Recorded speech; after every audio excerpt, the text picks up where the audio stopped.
Ikaruga Natsuki, a boy who lost his mother and his leg in an accident a few years ago. After a harsh life in the big city, he returns to find his old countryside home half swallowed by the sea, left without a family. All he has is the ship and submarine left to him by his oceanologist grandmother and her debts. Our episode begins with our hero, Natsu, dreaming of a painful scene from his past where he was involved in a terrible accident that caused a building to collapse on him, leading to a severe injury in his leg that resulted in its amputation. Natsu wakes up from his dream to find the girl, Catherine, beside him in the room. He asks her what she is doing there, and she tells him that she has brought something that will make him incredibly wealthy. He asks her to stay away from him, saying her attempts to seduce him won't work. Natsu then attaches his prosthetic leg, and Catherine tells him that things will work out this time because one of her trusted acquaintances assured her that this device is successful and sold it to her. Natsu replies that she is deceived by such talk every time. He washes his face and tells her she will die a horrible death if she doesn't take life seriously. Catherine gets angry and tells him to try and stop her first, then gives him the device. Natsu takes the device, saying it's better than the previous ones. He then leaves, talking to himself, saying he doesn't mind as it's not like he has anything else to do in a world like this. When he climbs to the deck, we see that he is on a ship in the middle of the sea. Catherine is seen sitting alone, listening to the news on the radio about the launch of a rocket that will be the first step in the implementation of Project Amaterasu, which is a large-scale energy source. She then asks Natsu if it will work this time. Natsu tells her yes. Catherine then asks if, given the time and money to launch a massive rocket, they could at least find a solution for their living conditions. Natsu responds that everything will collapse even if they manage to sort things out for now. Catherine asks him if the ship will survive underwater. Natsu tells her it was her idea to go underwater and calls her old woman. Catherine gets very angry and says, "My name is Catherine, and don't call me an old woman again." Suddenly, a girl named Minamo appears and asks Natsu to go to school with her, but he ignores her. Catherine says to Minamo it looks like he refused. You need to know when to give up when it comes to love. Minamo gets angry and tells her it's not like that. Natsu tells Minamo to stop talking, saying she's just a scammer who showed up with some shady deals. Catherine interjects, saying Minamo is not a scammer and that the existence of a treasure in her grandmother's house is real. Minamo asks who his grandmother is. Natsu tells her she is the marine geologist Professor Nonko Yachigusa. The plan is to use this device to retrieve the treasure from his grandmother's house, referring to the submarine. Catherine then asks if the submarine is ready. Natsu tells her that the part she brought is working. Catherine is very happy and then asks if they will enter the ocean with this submarine. She says it's dangerous and they should be concerned about their lives. Catherine tells her that they need the money no matter the cost. Otherwise, how will they survive in this world? Minamo then asks Natsu if he trusts Catherine and if she won't betray him after finding the treasure. Natsu asks her if she wants to come with them, as it has been many years since the submarine entered the ocean, and he needs as much help as possible. Minamo says that's not fair. Natsu explains that there was a sudden rise in sea levels around the world, and coastal towns near sea level were surrounded by the ocean. The reason for this is still unknown, though sea levels rose due to global warming, and there are many similar theories, but none have been confirmed. After the sea level rose, it was never the same as before, causing the loss of many cities and infrastructure, and even now it continues to consume more and more land. Natsu tells the girls he will enter and close the hatch behind him.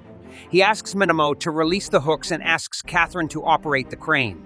He then sits in the pilot's seat and starts the submarine. Catherine asks Minamo to release the hooks since they don't have much fuel.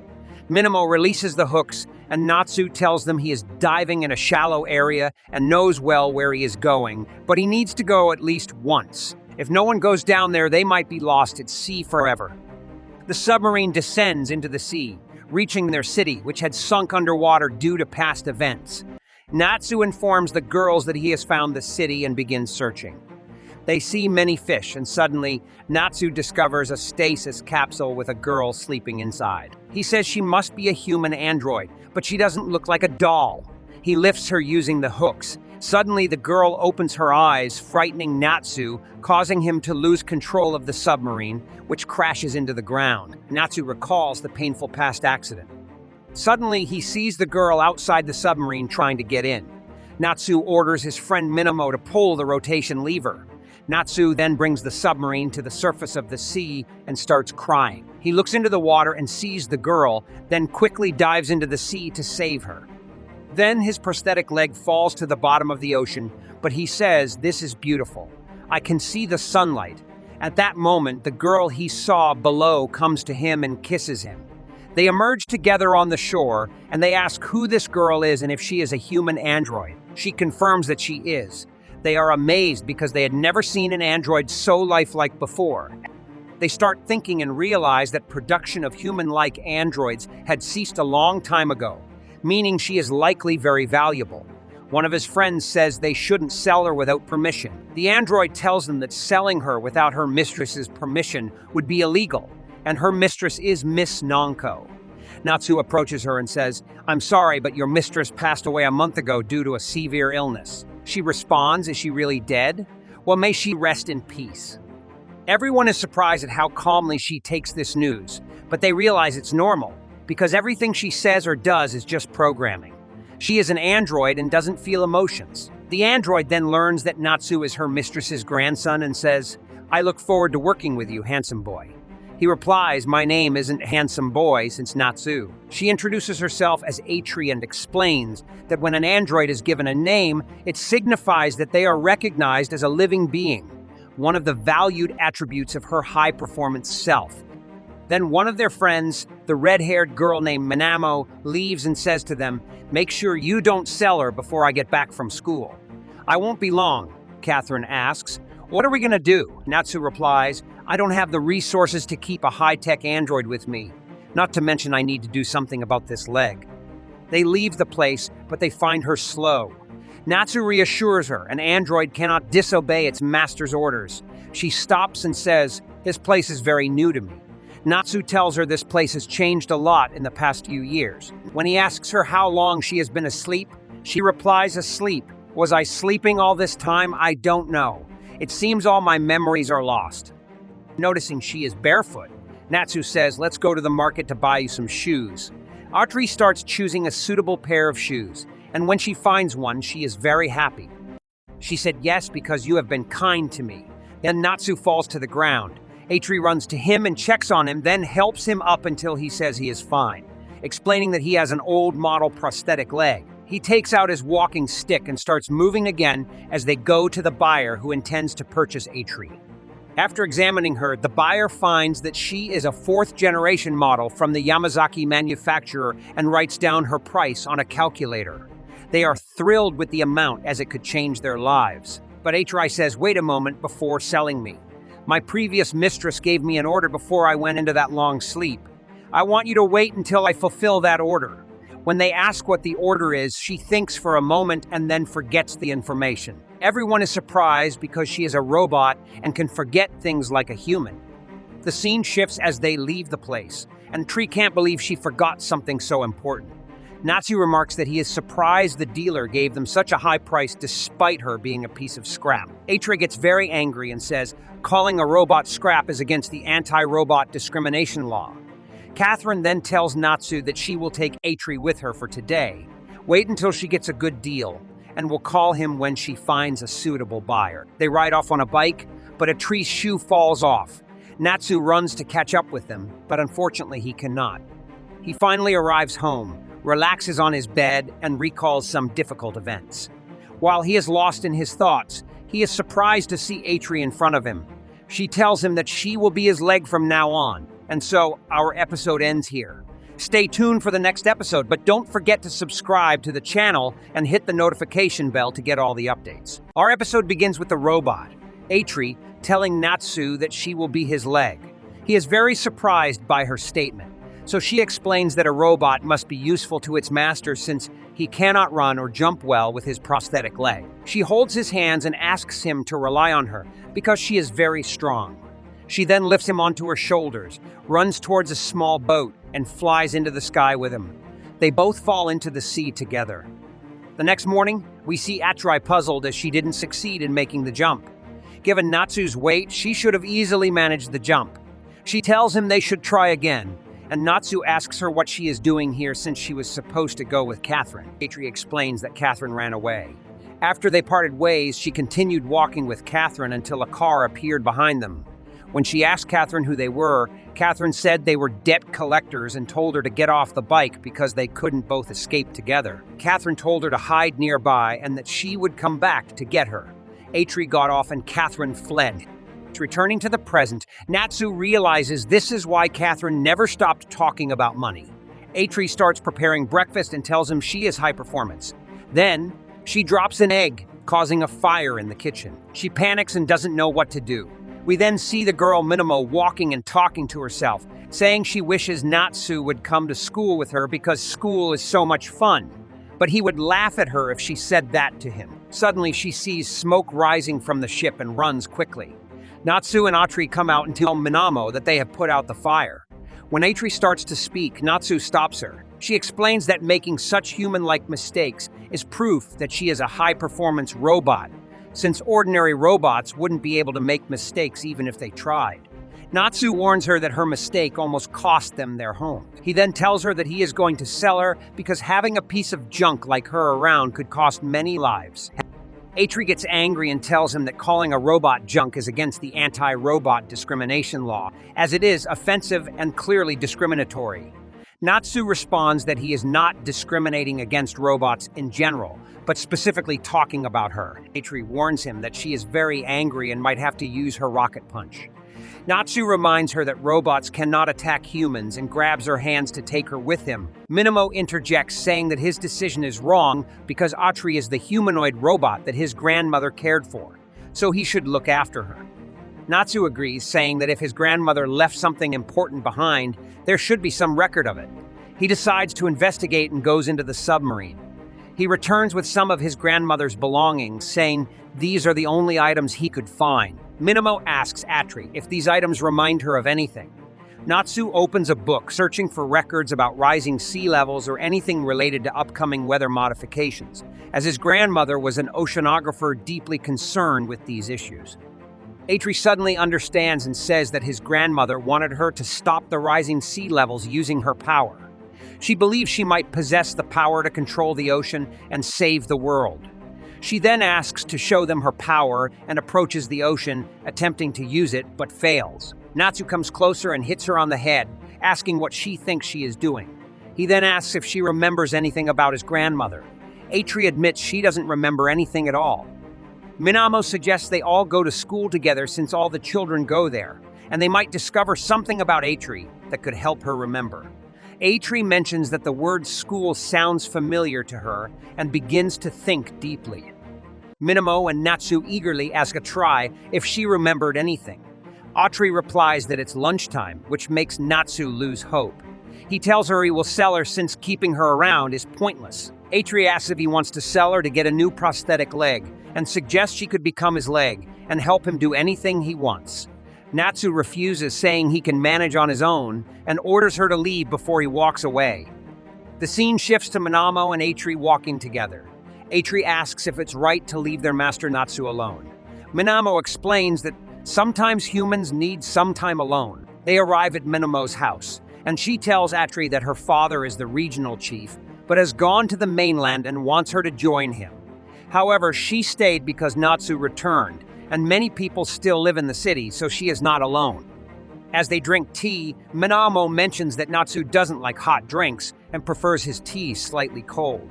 She knows a lot about him because they've been friends since childhood. She says Natsu is very intelligent and attended the academy on the mainland, claiming he would save the world and make life vibrant again. He studied hard and was a candidate to join a crew for a weather modification rocket research mission. However, he was excluded due to his prosthetic leg. Despite this, he continued to work hard, but the rising sea levels postponed the rocket launch indefinitely. Atri asks if Natsu wants to go to space on a rocket, offering to fulfill that wish for him. Minamo tells her that it's very difficult and assures her that Natsu won't sell her. She is confident that Natsu loves her and won't part with her. She advises Atri not to ask too many questions and to stay by Natsu's side, as it would be very beneficial for him. That night, we see Atri returning to the submarine. She enters and finds Natsu sleeping on the bed in an unusual state. She places her hands on his forehead, and he opens his eyes. She tells him he is not well and she needs to wipe his sweat so he doesn't get cold. Natsu grabs her hand, tells her not to worry about him, and asks her to stay by his side. He rests his head on her lap and tells her to call him Natsu instead of Master. The next morning, Natsu wakes up screaming, realizing that the night before he was not in his right mind and had asked Atri to sleep beside him. Atri tells him he is much kinder than she expected. This angers Natsu, and he hits her on the head. Atri angrily responds that waking a sleeping robot is against the robot protection law. Natsu demands she delete anything related to the previous night from her memory. Atri tells him she cannot erase such memories because he asked her to stay by his side and slept on her lap. Natsu screams and orders her not to mention it again. Later, we see Atri standing beside Natsu, brushing her teeth. She complains that she cannot brush her back teeth and asks for his help, saying it is the owner's duty to maintain his robots regularly and that she would fetch a higher price if well maintained. Natsu helps her and then tells her he won't sell her for now. The main deal was to split the money with Catherine, but since she is not around, selling Atri without her consent would cause a big problem. He also asks Atri not to talk to anyone about what happened the previous night. Atri mentions that Minamo told her that Natsu had fallen in love with her, which is why he wouldn't sell her. Natsu yells at her and Atri tries to calm him down, telling him she loves him very much. Natsu threatens to tear her apart and delete all her memories himself. At that moment, Minamo enters and sees Natsu holding Atri's head angrily. She calms him down, and they all sit together at the table. Natsu tells Minamo that Atri deserved his anger, and that he will discuss the matter with Catherine and sell Atri immediately. Minamo suggests that since Atri will stay with them until Catherine returns, they should all go to school. When Atri asks Natsu if he will go with them, he refuses. Consequently, Atri also refuses, stating that she must stay by her master's side. Natsu tells her he doesn't want her to do that. Minamo points out that she knows he doesn't want to go to school, but it's the only school left in the city. Once it's gone, they won't be able to attend any school. She then leaves. The scene shifts to Atri and Natsu as they go to fetch some food and water. Natsu explains that the infrastructure is broken, so they still can't use electricity or gas, and they don't have running water. They fill up their water containers and then go to get some food. Atri finds a can of potato chips and asks Natsu if it's edible. He tells her it is, but advises her to put it back because many children come to that place, and they would be disappointed if they found no chips. He explains that they must consider both themselves and others. He recounts that there were people who only thought about themselves and took whatever they wanted. But they left the area a long time ago. Those who remain are people who don't have enough money to leave. They climb to a higher place where Natsu points out the windmills and explains that the mainland used to be visible from beneath those windmills. Back then, they were still connected to the mainland, and the place wasn't as devastated as it is now. Atri comments that despite everything, the town is still beautiful. She mentions that a girl like Minamo, who is wealthy, still chooses to live in this town even though she has the option to move to the mainland. Some people don't leave because they love it here, and perhaps that's why Nanko wanted to stay and save the town. Atri then spots a rocket and asks Natsu if it will ever fly. Natsu tells her that it will fly one day. He is sure of it. They head back home, and on their way, Natsu stops and tells her they have taken the wrong path to a place he has never been before. Atri says this place is not in her memories either. Natsu asks if the place doesn't trigger any memories in her. Suddenly, Atri asks if this place is the school. We then see Minamo, and Natsu and Atri approach her. Natsu asks Minamo to look after Atri the next day. Atri looks at the school and feels a strange sensation from her past memories. When Minamo asks her what's wrong, Atri says it's nothing and that she's fine. And so, our episode ends here. To follow more new episodes, please subscribe to the channel and activate the notification bell to stay updated with all the latest content. Our episode begins with Natsu wearing his prosthetic leg. Atri tells him that it isn't very sturdy, but Natsu responds that he has no choice but to use it since it's all he has. He also takes a cane with him just in case. Atri becomes upset and jealous because he relies on the prosthetic leg, despite her telling him multiple times that she wants to be his leg. Natsu tells her that it's not necessary, but Atri feels humiliated as a robot that she was defeated by a prosthetic leg. She believes she should prove her superior efficiency and usefulness. Natsu interrupts her, saying it's not needed, which makes Atri even more angry because he doesn't let her finish speaking. He then tells her that they will go somewhere together, as starting today, he wants her to go to school. Atri becomes very happy because he will go with her.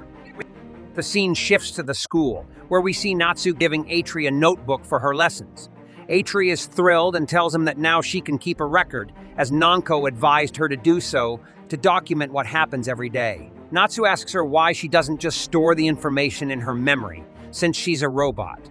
Atri explains that keeping a physical record is a good way to exercise her memory in a more human-like manner in case she ever loses her memory. This means she has high performance. Natsu tells her not to be too full of herself, then looks at her notebook and sees the note, "I will go to school with Natsu."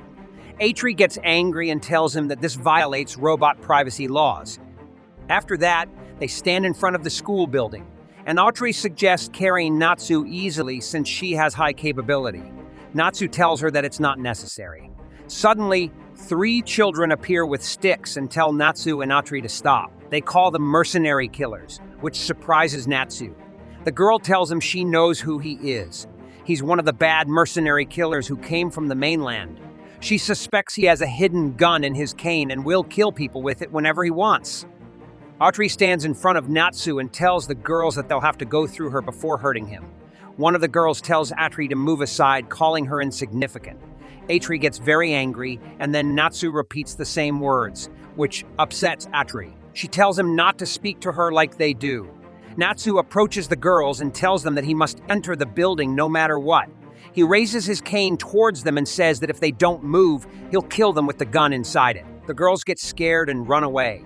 Atri tries to catch up with them, but the girls board a boat and escape into the sea. Atri decides to swim after them, telling Natsu she can easily jump and reach them. As she is about to jump into the water, Natsu grabs her by the neck and tells her there's no need for that, since they can use another boat. They get into the boat and follow the girls to the building, but find no one there. Suddenly, they hear the school bell, and we see Minamo in the classroom with the 3 girls. She asks them to take their seats, and the girls tell her that there's a mercenary killer chasing them.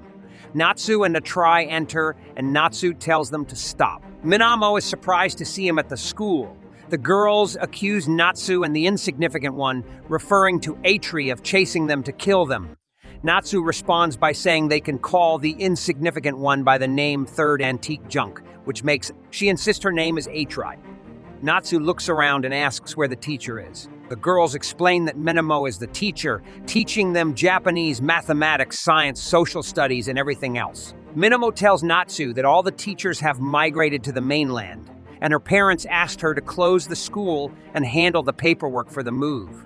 She also mentions that they don't have electricity, so they can only conduct lessons during the day. Natsu tells her that she should send these children to the mainland to live a better life since there are relief programs for all kinds of disasters there. Suddenly, a person named Ryo appears and tells Natsu not to interfere, saying he doesn't understand anything.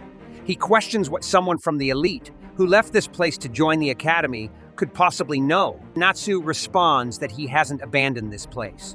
He studied hard and joined the academy to be useful.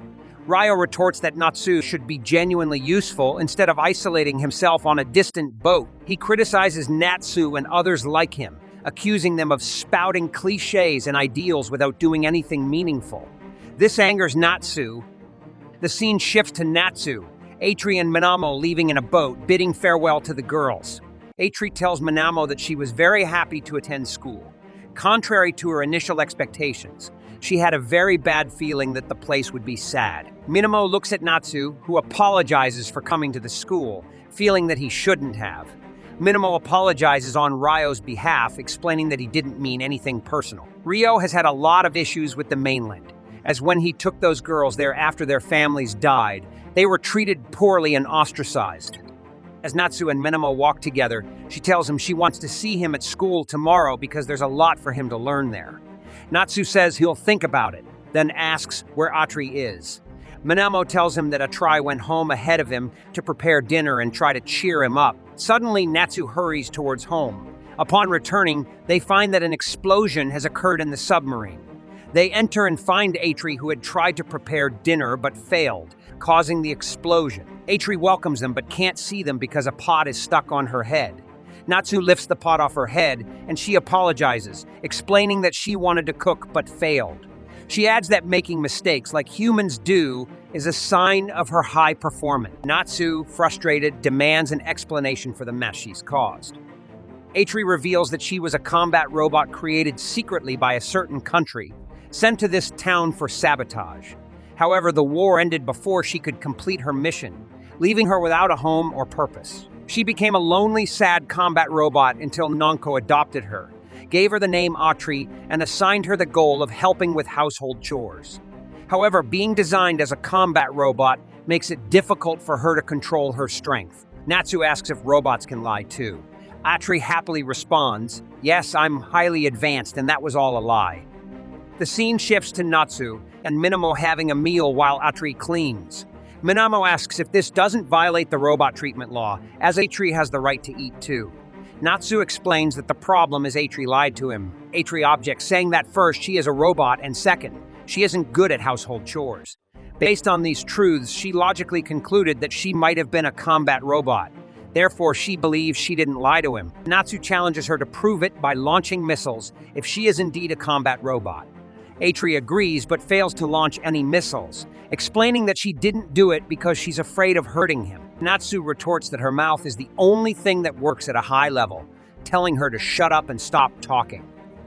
Minamo laughs and says that Atri helps lift their spirits, then invites her to eat with them. When Atri starts eating, Natsu orders her to stop and continue cleaning.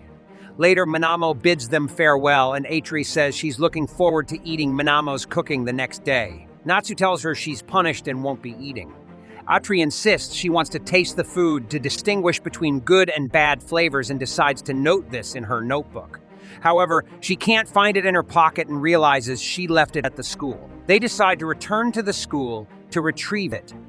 On their way to the school, Atri insists on going at this time because the notebook is very important to her.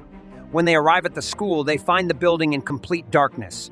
Natsu finds this unusual and remarks that there's hardly any electricity on the island. Atri comments that he seems very scared, mentioning that he hugged her out of fear 2 nights ago while they were sleeping. This angers Natsu, who grabs her by the neck. They then head towards the boat and reach the school building, where they find the floor flooded with water, likely due to the tide. They notice a faint light moving in one of the windows, and Atri suggests going to check it out, suspecting someone might be upstairs. She quickly heads up, followed by Natsu. Atri returns, saying no one is there. They decide to go to the roof, thinking the person might have gone up there. On the roof, they find the girl, Rireka, studying by the light of a small lamp. They ask her what she's doing there, and she explains that this is her home, where she lives with Ryo and Toro since the ocean swallowed their previous home. The lamp goes out due to insufficient wind to power it, making Rireka sad as she was almost done reading a book. She closes the book and Natsu reads the title. How does electricity work? Rireka explains that she borrowed it from the library to learn how to restore electricity to the island. Ryo then appears and asks what they are doing there, handing Rireka a bag with some food. He tells her he couldn't find the batteries she asked for. Ryo then turns to Natsu and says, "This is our reality. If you don't have anything, you'll be kicked off the mainland before you can do anything. Those who have something can get what they want, but we don't even have the chance to study." He then leaves. Natsu climbs up to the large windmill and looks at the other windmills, thinking to himself that it might be worth a try. He comes down and asks Atri if she can turn the windmill outside, as there's something he wants to test. Atri agrees to help and climbs up to the windmill, manually turning it. As she does, the building's lights flicker on and off with the rotation of the windmill. Natsu tells her to keep turning it, explaining that one windmill isn't enough for the whole building, but if they use a larger windmill, it might work. The next morning, Atri wakes up to find Natsu studying and reminds her to go to school so she won't be late, saying he will go with her. At the school, Minamo announces that they have a guest who will give them a lesson. She calls in Natsu, who arrives with Atri and a box of items.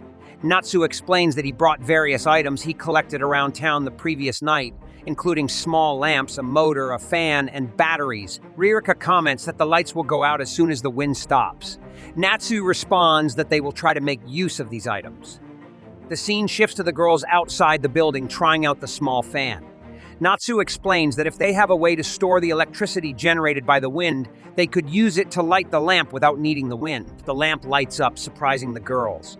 Ryo, however, tells Natsu to stop lying, claiming that the amount of electricity generated by such a small windmill will be insufficient, and that Natsu is only trying to boost their morale. Natsu agrees that Ryo is right, but insists that if they had a larger windmill, it would be sufficient.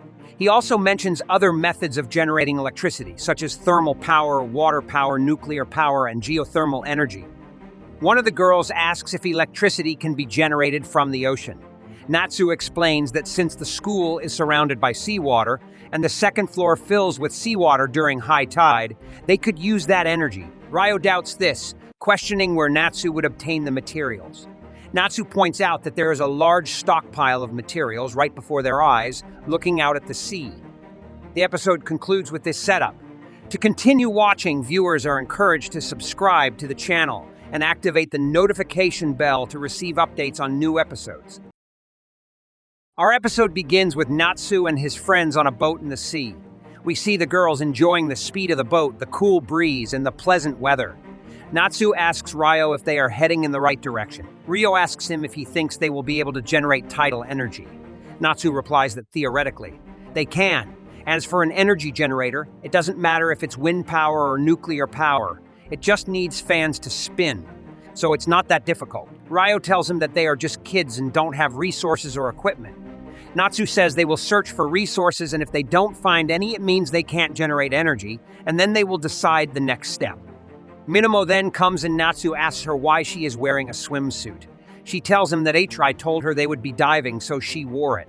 Natsu tells her they are talking about the ocean floor, so the submarine should be professional. They then reach the desired location, and we see Natsu in the submarine at the ocean floor with Atri in the ocean. Atri starts diving, and when Natsu sees the place, he tells her that the place used to sell imagawaeki, and that his mother bought a lot of things from there. We then see Ryo and the girls on the boat above, and Ryo asks Natsu if he found his family's factory. Natsu asks him if his family name is Nojima because he found the Nojima Precision Instruments Company. Ryo confirms it is.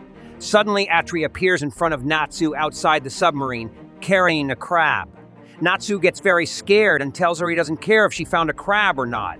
But according to Ryo, there should be drums with glue in that warehouse. Atri leaves, and Natsu says to himself that Atri's facial expressions have surpassed the uncanny valley, where humans feel repulsion when robots are able to imitate human expressions.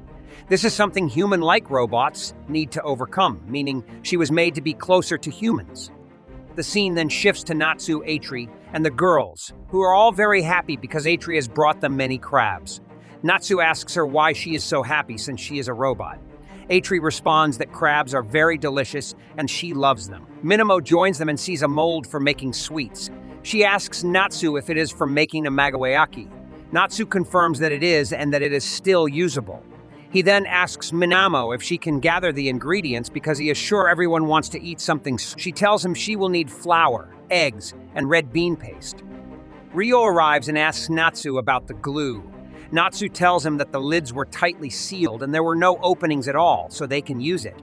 He also mentions finding some tools from the factory that they can use, and he asks Ryo to come with him to take a look at them. Minamo then tells them that once they reach the island, they will have a barbecue party. The scene transitions to the island, where we see everyone grilling and enjoying the food. Atri tastes the food and likes it very much. She tells them that robots do not need to eat, but since she can, it means she is high performance, capable of eating like humans and having a sense of taste as well. Minamo announces that the sweets are ready and gives some to the girls to taste. She tells them that doing this makes her feel like she is at a cultural festival, which is an event held at school where each class does a different activity like a play or singing. Minamo then suggests that they hold a festival at school later to have fun. Atri asks if she can come and Minamo tells her, of course. Why are you asking for permission? Atri replies that she never knows. Suddenly, Ririka arrives and tells them that Natsu and Ryo are fighting. The scene shifts to Natsu, who tells Ryo that to generate energy efficiently, they need to make this part as light as possible. Ryo responds that this is exactly what every fool who hasn't seen the machines in person would say, and that this shaft will be under constant pressure. If this part breaks, efficiency won't matter. Natsu insists that according to his calculations, They should be fine. Ryo retorts that Natsu knows nothing. Atri appears between them, urging them to calm down and not fight, threatening that if they continue arguing, she will hit them with her missile. The other girls arrive to calm them down and offer some sweets. Minamo asks why they were fighting so loudly that they could be heard from above. Natsu explains that they just got carried away and it's a normal thing. Ryo tells him that he should reconsider the matter and walks away. Natsu asks him to wait and approaches him, asking if he really wants to help. He explains that he had no choice but to do this alone because when he first talked to Ryo, he didn't seem like someone useful and was considered foolish too. Then Natsu bows and apologizes, surprising everyone.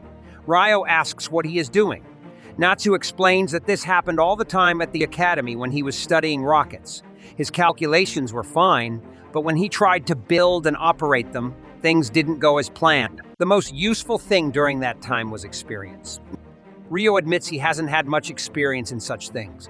Natsu counters that Ryo must have noticed many things while working at the factory, which will greatly help in making this project successful. Ryo calls him a weirdo, but then also apologizes for misunderstanding him. He expresses his desire to work with Natsu in the future, to which Natsu agrees. Natsu then suggests they resume the meeting later. The girls pass by, and Minamo comments that she thinks Ryo is very helpful to Natsu.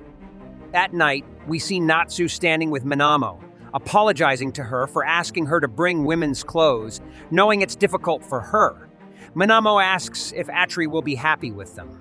Natsu replies that since Atri is an android, she probably won't have strong preferences. Minamo confides that she finds it hard to believe that Atri is an android. Even today, Atri looked at Ryo and said he was more useful than her.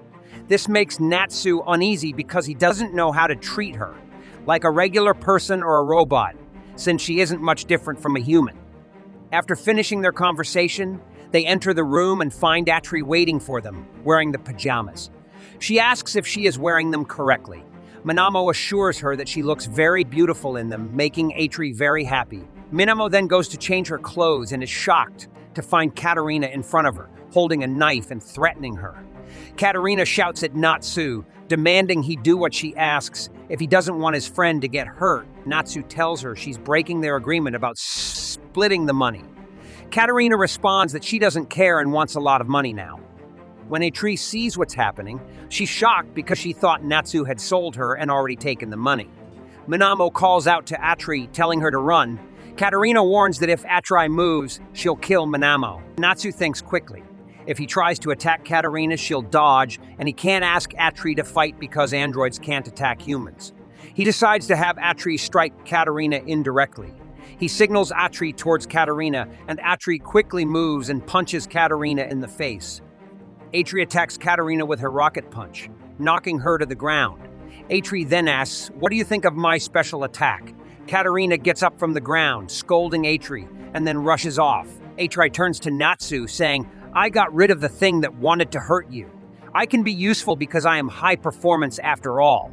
In tough times, I am very happy." They notice that Katarina's wallet has fallen. When they open it, they find Katarina's ID, revealing that she is a licensed elementary school teacher.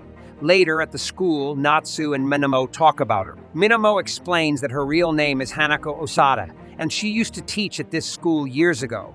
Natsu asks how she ended up like this. Minamo responds that she doesn't know, but when Katarina held the knife to her face, she was trembling. Minamo believes Katarina isn't a bad person and mentions that some people are probably after her, leaving her with no choice.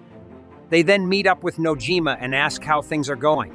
Nojima says it looks like the glue will be fine and that they might be able to find the rest of the resources in an abandoned hardware store. They can't make a motor or storage batteries with the tools they have. Without batteries, even if they generate electricity, they won't be able to store it. He is confident they can easily get a motor since many factories on the island have been abandoned. However, the batteries are problematic because everyone wants them. The school had storage batteries for emergencies, but they were missing when he checked, likely stolen.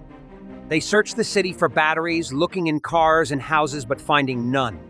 Natsu explains that power plants stopped working due to rising sea levels, leading to power outages worldwide. Consequently, all types of batteries were sold at low prices and then became expensive, indicating they were all taken. are determined, they search the ocean for batteries but find none, not even on the seabed. They conclude that people with submarines from the mainland likely stole them. Finally, we see them at the market with a trader negotiating to buy a small battery. Natsu says that the price is too high. The trader responds that if he doesn't like it, he can look elsewhere, but he'll hear the same answer everywhere. Frustrated, Natsu takes the money and tells his friends to leave. At the last moment, the trader asks if Atri is the android he brought before to sell. He offers a deal. If Natsu gives him Atri, he can have all the batteries and other items he needs. The trader explains that someone is looking for the android and is willing to pay any amount for her. Surprised, Atri comments that this means she has a high value and isn't just a piece of junk. Natsu asks why this android is worth so much. The trader explains that it's because she is rare. However, even he is puzzled by how much people are willing to pay for her and suggests there must be some reason. He asks Natsu if he has any documents for her. Natsu checks but finds no data about her. He wonders if it's because she resembles humans so much. The trader replies that he doesn't know the real reason since scientists usually keep such things secret. He mentions that a large group of people are willing to pay huge sums just because she is rare. After leaving, Natsu and his friends are puzzled. Natsu wonders why his grandmother kept Atri hidden so carefully. He realizes that it's not just her appearance, but also her thinking and emotions that were made to mimic humans. Minamo asks what they should do now, noting that Ryo is unusually motivated. Natsu says that in the worst-case scenario, he will remove the battery from the submarine and use it. Minamo points out that this means he won't be able to dive afterward. Upon hearing this, Atri stops and suggests that if he sells her, he can get the batteries he needs and she will be useful to him. Natsu replies that he thought she would be his legs and he is following his grandmother's orders. Atri says that androids are created to fulfill their master's wishes. Natsu tells her she won't be able to stay by his side anymore, which makes Atri sad. She says she will be lonely and unhappy, but if it's his wish, she will comply. Natsu reassures her that he won't sell her because he needs her. Atri then offers to use her battery, explaining that she has a high-performance battery inside her. Natsu refuses, saying he won't do that. He leaves thinking about his grandmother's photo. The episode ends on this emotional note, and the narrator encourages viewers to subscribe to the channel and activate the notification bell to stay updated with new content.